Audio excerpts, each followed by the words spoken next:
All right. Welcome back, everybody, to the Make It Club, Make Your Brand Sprint.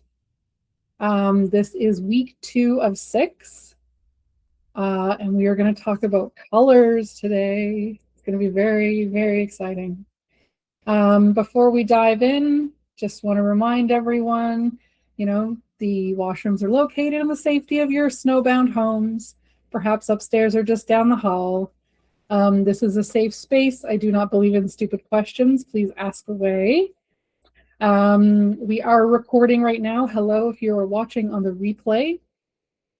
And just a reminder that we have a few different sections of this class today, and the presentation section is the only one that is being recorded. So if you want the feedback, you gotta come to class. And there is one handout that I will give you later on today. Again, this is week 2, and this is how class is going to go today. So first, I'm going to explain the concepts today about brand colors. Then I'm going to give you in-class working time. If anyone finishes this in the 30 minutes, I would be shocked, absolutely shocked. And I will remind you that there are office hours tomorrow, so you can do work, come to office hours tomorrow, do some more work. This particular decision, it's a big one. It's going to take you a long time. You may start to play with it and go down a road and then come to the further weeks and kind of keep playing with it for a long time. We'll see how it goes. But I will give you feedback on your work today. If anyone, it's not mandatory, by the way. It's totally optional, but I'm here to give you the feedback if you would like it. You want to get in the hot seat. I'm going to jump right in because, again, it's a big week today. It is all about colors, brand colors. So what are we trying to get to? What is the goal? The goal is to have 3, 4, no more than 5 brand colors in a palette. We want them to articulate feelings well using color psychology that I will explain in a minute. We want those 3 to 5 colors to go well together.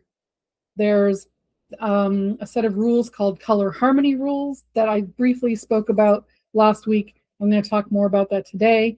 And we want to make sure that these colors are usable. So I'm going to show you how to do a color contrast check in a cool, I see Meg nodding, yes. So this is a bit of a tedious thing, but it is worth it in the end, I promise, because you will have a color palette that you'll have colors, you'll be able to put them on top of each other, black, white, you will know that your color palette is accessible, and it's great. I want to give a little bit of a warning / caveat to AI and pre-generated palettes. I'm not saying no.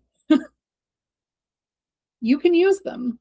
However, you have to follow the same thought process with them as you did if you start from scratch. So you want to look at this palette and say, do these colors articulate the feelings that I want? Does this palette follow color harmony rules? Is it a triad? Is it analogous? And you'll learn what those words mean in a minute. Does it pass a color contrast check? If you start putting them on top of each other, is that yellow too yellow on top of white unreadable? So you have to ask all of those questions. So there's no guarantee that AI or whoever generated, even like Canva will give you palettes, but there's no guarantee that whoever generated that palette, it could be a computer or a human, did that same work. And it's my opinion that this work is important. And as we go through the 3 big steps today, I'll explain why it's important. So I'm not saying no, you can't use a generated palette. You might find one and fall in love with it. And then you're just going to have to do the background work to make sure that it still meets the standard. Does anybody have any questions about the goal? Okay. All right. So let's get into step 1, which is a color feelings match. So choosing a color is really more than like, well, I don't know, green looks nice, blue's cool, maybe purple's your favorite color. A lot of people do that. In North America in particular, certain colors mean certain things. I say North America because red in North America is like attention, stop sign, emergency. Red in China, very different thing. So I'm going to talk about North America. If you are exporting to another country, just keep it in the back of your mind that their color psychology may be different. So green could mean money, could mean fresh, depending on the context. Browns are nice, warm, earthy tones. Purple can be royalty, luxury. It all depends on the context of your business. So you want to be in the right ballpark. Again, like maybe not Barbie pink if your clients are enterprise banks. And so it's really important to figure out a small set of words that you want to communicate. I'm putting my logo up here as an example. So you can see I have this I have 3 shades of blue and an orange. So there's the blue that's kind of calming, the like baby blue. The other 2 blues are like corporate, dependable, trustworthy, and orange is actually the color of communication.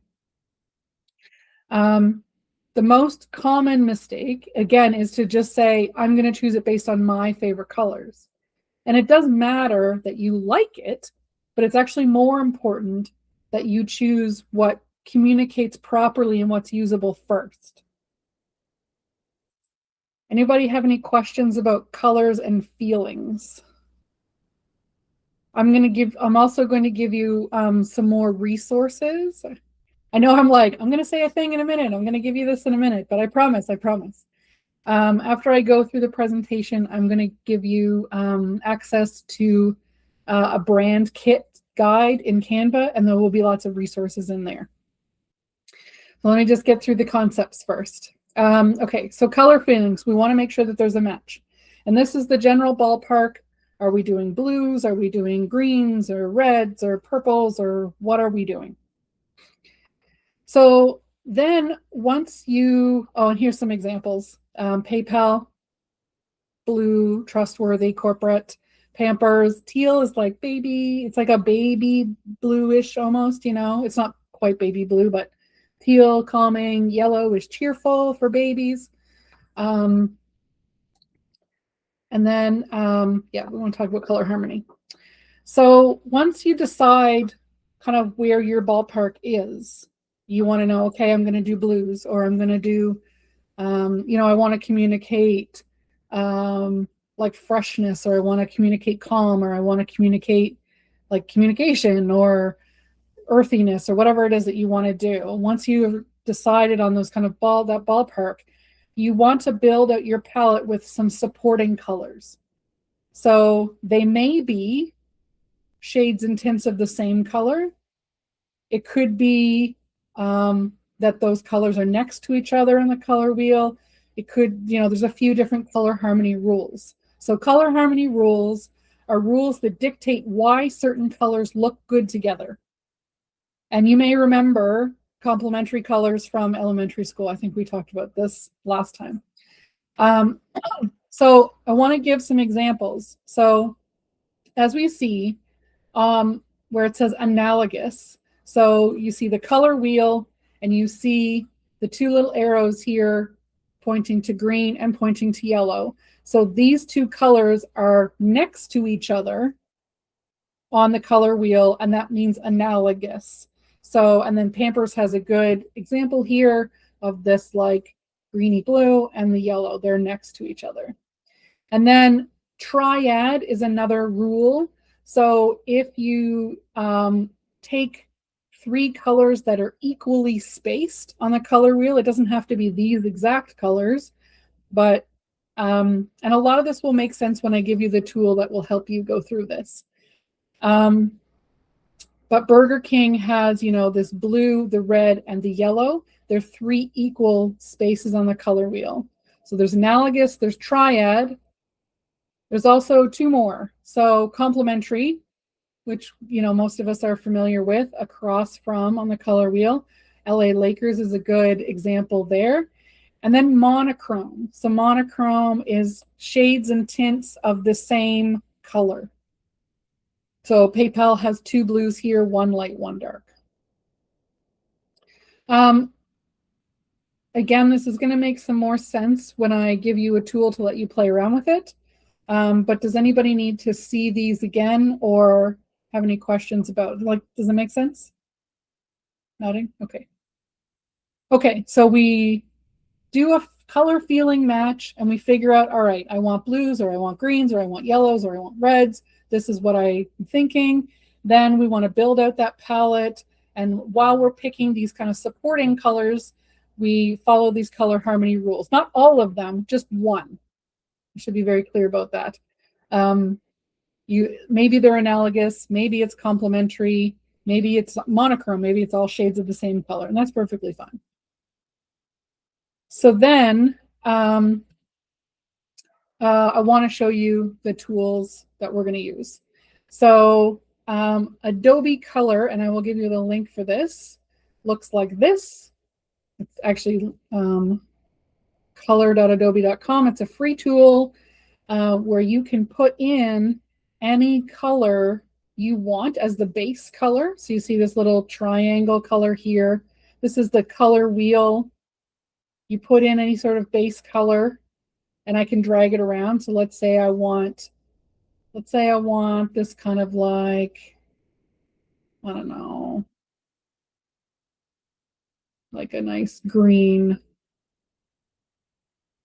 Yeah, let's say it's like I want this sort of tealy green maybe or something.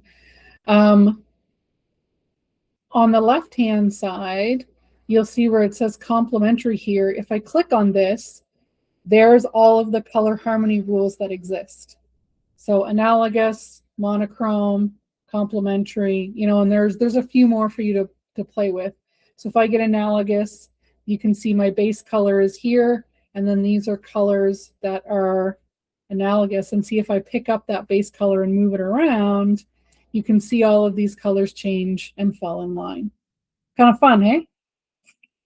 So analogous, monochrome, triad. See, so you can see the three equal spots on the color wheel. And again, if I take that base color and start to drag it around, it essentially adjusts on the fly. Complementary. And there's even something called a split complementary in a square. Lots for you to play around with. So there's that tool. There's also Canva has its own tool. And I'm going to give you this link. This is further reading on color harmony as well. Canva does a great job of explaining color combinations. So complementary, there's your monochrome again, analogous. It's got some more description about that. And then it talks about warm and cool colors and shades and tints. And like, I could really talk about this for a full hour if you would all let me. But I wanted to show you this tool because let's say you have decided, okay, I want to, my business is about trees and I want to make it green. You can pull a green and then, you can kind of take the shade down. Okay, you're like, all right, this is a good green. I like this green. Now, where do I go from here? It will show you one additional color. I like the Adobe one better because, you can choose 3, 4, or 5 to use from that. It's more precise than the Canva tool. But, you could use this to help narrow it down and then Adobe to narrow it down further, that kind of thing. So one of the things you could do, like if you really liked this green, you can copy the hex code here, pull it over into Adobe, and then now, you can get deeper with it. Kind of fun, huh? I think so. Yes, Natalia. If you're choosing for your logo, for example, like two colors, but can you do third after that? But if it will be different location. Yeah, so ideally, you want to have 3 to 5, like 3 at the minimum, no more than 5. That's why the Canva one is a bit tricky because it only gives you 2. Mm-hmm. So the idea is you pick 1 or 2 based on the feelings. So you say, all right, I want, um, my business has to do with the forest. I want a green. And so you've picked out these 2 colors. And you're like, I like this green. I like where this is going. Great. Take this, put it in here, and it will give you some more options. Because remember, if we go back from last week, your the best practice is to only use the colors that are in our logo. Like the idea is that your logo is going to contain all of these, all 3 to 5 colors. Yeah. And then whenever anyone sees a combination like that color combination, they think back to your brand, right? So the idea is like once you've chosen 1 or 2 colors, then you start to think, okay, do I want all of the same shades and tints of one color? Then you're talking monochrome. Maybe you want to capture another feeling, like maybe you want to do like a blue calmness, but also a yellow cheerfulness. So then those are across, and that's complementary. And then if you set that up in here, Adobe Color will help you fill in the gaps. So you're doing the feelings match, and then you're building out that palette depending on what color harmony rule you want to work with. Does that make sense? Yeah. Okay. Yeah. I want to say it's easier than it sounds, but to be completely honest with you, it's not. Like Yeah. this is one of the hardest decisions about this whole process. Yeah. When we get to fonts, and so you guys will be like, oh, it's fine. Shape, sure. Style, yeah, okay. After color, we're good. And I mean, this is where, yeah, this is going to be one of the hardest things because you're going to go down different paths. You're going to think about this kind of feeling or that kind of feeling. And then, you might put it all together and then hate it, then try to go down another path, yeah. Yeah. Did that answer the question? Yes. Yeah. Okay. Thank you. Okay, yeah. So just to recap again, start with the feelings, get your ballparks about what you want to say, then start to build out that very specific palette because, again, I'm trying to give you maximum creativity here. So just for the benefit of people on the replay as well, like, I just want to go through the example I just said. So let's say, I'm thinking, all right, I want to do like a blue. I really like blue, so I'm going to do that. But I want it to tell me, I also want to come up, like blue is like a corporate trustworthy color, but then like maybe I also want to communicate cheerfulness.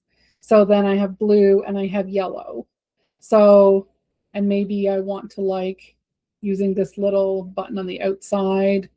This button here is the actual color, and then this is, like the shades and tint on the outside. So let's say I want to make it just a bit softer. I'm like, all right, I want to do some blue and I want to do some yellow. Great. Now I know these 2 numbers. I can pull in the blue to Adobe and pick complementary. And there, look, it's given me a yellow, but it's also given me some options in between. And again, like you don't have to use all 5 of those. You can actually delete them if you want. But this tool is great because it gives you It fills it in for you. You can make adjustments here as well. So let's say you decide you're like, actually, you know what? I want that to be a little bit more blue. And when you make this adjustment, like all the rest of the colors also adjust for you. Yeah. Okay, so there's one third final step. Sorry, that didn't come out right. There's a third final step. Oh, Tina, yes. Okay. Can you just go back to the Adobe thing? So let's say, because this is sort of where I struggle. Okay, I Googled some words, tried to come up with colors. So I picked 3 colors. But like in this example here that you're showing, there's that goldish color. Like these are all pretty dark. Like I'm going to call them dark colors. Okay. How do you go and decide and design your website? Like you can't, make these the background. Like these are hard to read, even if you're using white or black lettering. Like then when you add like I don't know, white to your website, does that make it like another color? Like how, see? Yeah. That's a great question. It's very timely. Okay. So, technically, in my opinion, white and black don't count as colors toward the 5. They don't.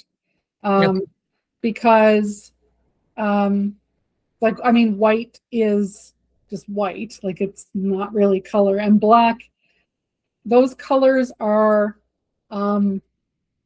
always going to be there. Like you're also going to make a black version and a straight white version of your logo. No, I know. So like, let's say I pick these, like white seems like, how do I pick my version of white if I choose these 3 or 5 colors? What do you mean your version of white? Like if I want to, not if, because as I've got the logo, right? Yeah. I picked 3 colors. Let's say I picked those ones first, middle, and last. That's fine. Yeah.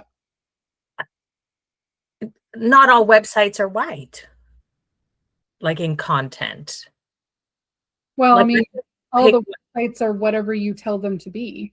No, I know, but is there a way in this tool to pick a aligned shade of white that I could use for the website?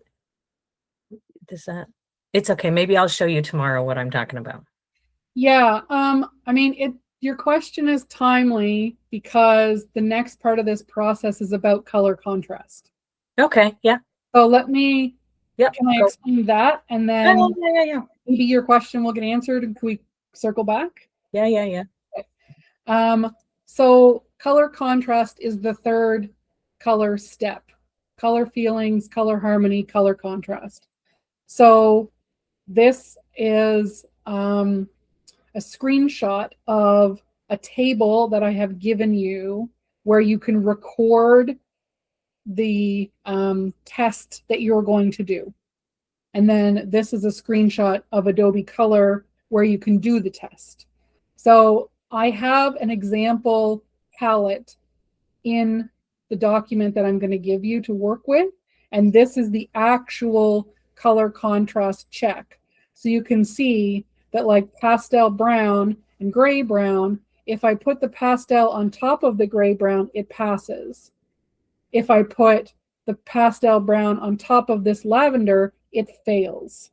And so like, what does it mean to pass or fail? So in Adobe, we've been playing with the color wheel. There's something over here called accessibility tools. So this is a contrast checker. And what you can do is you can I've grabbed the hex code of this color. You can paste it in here. Okay, so this is your color, and then this is the color it's on top of.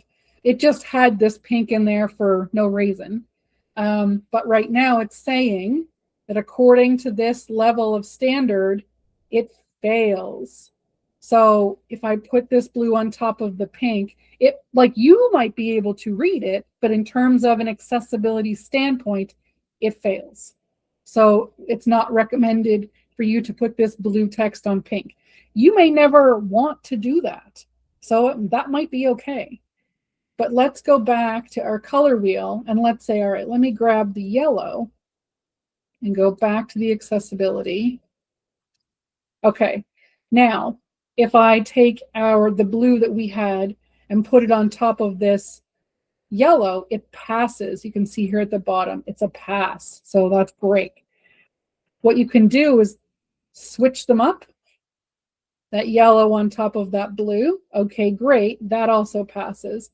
You can also click on this to get to black. We've got a pass. That's great. And then, we can click on white. Now you can see this yellow fails on top of white. So it's not recommended for you to use this yellow color on top of white. You may never want to do that, but we want to do the exercise with all of the color combinations in your brand. Again, you may only have 3 colors or 4 or 5, but I've given you this chart where you can put in your own colors, and I'll show you how to do it. And then you can record. And the X here means like pastel brown on top of pastel brown. Like, that's never going to happen. That's just like a null value. And again, it's a bit of a tedious process because you're going to do pastel brown over gray brown, pastel brown lavender, pastel green. Like, you're going to do this, and then you're going to do all those combinations, and then you're going to do all the other combinations on top of black, on top of white, but then you will know by the end. And you may want to make an adjustment. Adobe might tell you, here, right? It tells you contrast suggestions. So and you can apply it if you want to. It's telling, hey, this is the ratio that passes. Like, this is the color that passes. I wonder if this goes on white very well. Yeah, or black, right? So it will, like, since this gray on this black fails, it's giving you contrast suggestions. And you can use them, but you have to remember to adjust your hex code. Yeah, Okay, so yeah, right. My head is spinning because, yes, I get it. So we're playing here, and the example that you just showed was like the green and the brown or something. No, the yellow and the something. This one? No, in here? No, yeah. Okay, so let's say, there's that goldish color and then there's that brownish color, right? So you put them in the contrast and it says, no, sorry, can do. We're gonna suggest this darker brown. Yeah. But then if you use that darker brown, then that doesn't align with that previous tab page. Here? Yeah. Doesn't that mess that up then? It's probably close enough, because okay. what you're doing is you're like making a small adjustment to the shade. So like it still follows the rules. Like, it doesn't mess this up, like, because not really, because like you're still like, this is still complementary. Okay, because otherwise I'm just looping, right? I change it here and I change it like. You can fall down that rabbit hole. I admit it's possible. Trying to prevent it. Okay. Yeah. So this is the thing, right? So, and this is why this is hard, because you are balancing what colors make people feel the way I want them to feel. Does this color and this color and this color, do they all look good together? And then can I use them? Can I put one on top of another? And again, this is important work now, because you don't want to try and make a banner or a social media post or something a month down the road, and you're like, oh, I'm trying to be creative, and maybe I have that blue banner, and then maybe I'm trying to put this pastel text on top of it, and it just doesn't look right. And you're like, why doesn't it look right? Well, it doesn't look right because the contrast doesn't pass. It's not readable. And if people can't read it, you can make the most beautiful designs in the world. If people can't read it, pointless. Mhm. So that's why we create the palette properly the first time, because then a month down the road, you'll know, you know what, I can use this color for backgrounds, I can use these colors for text, you know, et cetera, et cetera. Does that make sense? It's hard. It's hard. So you're balancing all these things. And you know, how are you going to do that? I am going to give you a brand guide. This file may look a little overwhelming. I debated, do I give it to you in pieces? And then I was like, no, I think if it were me, I would just want to see it. So I want to give you a tour of the Canva template I'm going to give you, and then I'm going to give it to you. So this is Canva desktop, by the way. It's very similar to the web. This is going to be your company's brand kit. So you are going to get this file. It's a template, so you are essentially making a copy of what I've created, and you are free to alter it pretty much in any way you see fit. So you can put your name in here. I've left handwritten little notes all over the place. You can put your final logo here. You can put some sample brand colors or images that go along with your branding here. That's the cover. You're going to put your logo variations in here. And remember,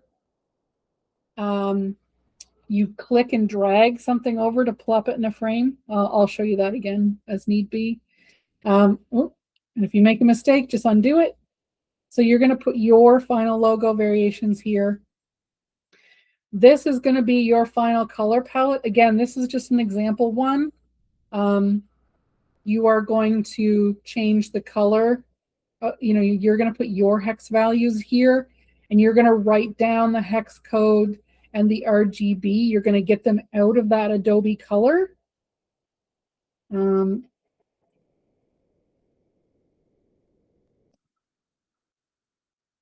Your hex code is here, and then you see RGB on the side, each one of these numbers. So this one, R242, G200, B31. So that's what you're going to do, is you're going to put those values here. Again, the hex code is for Google, Canva, websites. RGB is also digital. It's for like Microsoft Office. Some other places might take it too. So I've given you some notes. I'm going to release you to your Make It time very shortly.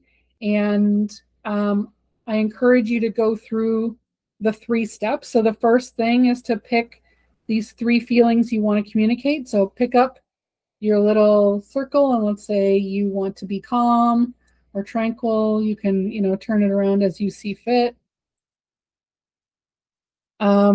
There's some links here about different colors and different words to give you some even more fodder to pick yours. Once you've matched your feelings, this is there's a blog post I've written about color harmony. I've also given you the tools, the Adobe Color Wheel link and the Canva Color Wheel link. This is just some more examples of, you know, if I start with the same base color, it's monochrome. This is what complementary looks like, and this is what a triad looks like. I've given you a color palette play page. So you can start to change these circles around by clicking here and changing the color. If you need to, you can duplicate this page. So if you click on the little 3 dots at the bottom and duplicate the page, or press Control D, but duplicate the page, you'll have more than one page to play with here. You may or may not need it. Once you've figured out your palette, here is the color contrast table. And when you click on a cell, you can change the background color of that cell. And then, you can go through this. Does the brown and the brown pass? Does the brown and the black and white pass? That kind of thing. You're going to want to know all of that. And I know this one's tedious again, but very important. And I've left you the tool for Adobe Color there. So start here on page 4. Get your color feeling match. Start thinking about, again, like if you want a couple of different feelings, you're going to want a couple of different colors. And then how do they relate to each other? That's when you start thinking about color harmony. Is it complementary colors? Is it a triad? What is it? And then don't forget to do that color contrast check at the end. Just to give you a super sneak preview, next week we're going to be talking about fonts, and there's feelings, and there's a play page. Then we're talking about shapes, composition, brand style, brand notes, and then at the end you're going to have a 1-page easy reference. You can print it off and put it by your desk, please page. And this is your whole brand kit. And we're going to work through it. Anybody have any questions? No? Okay. All right. I am going to stop presenting and stop recording.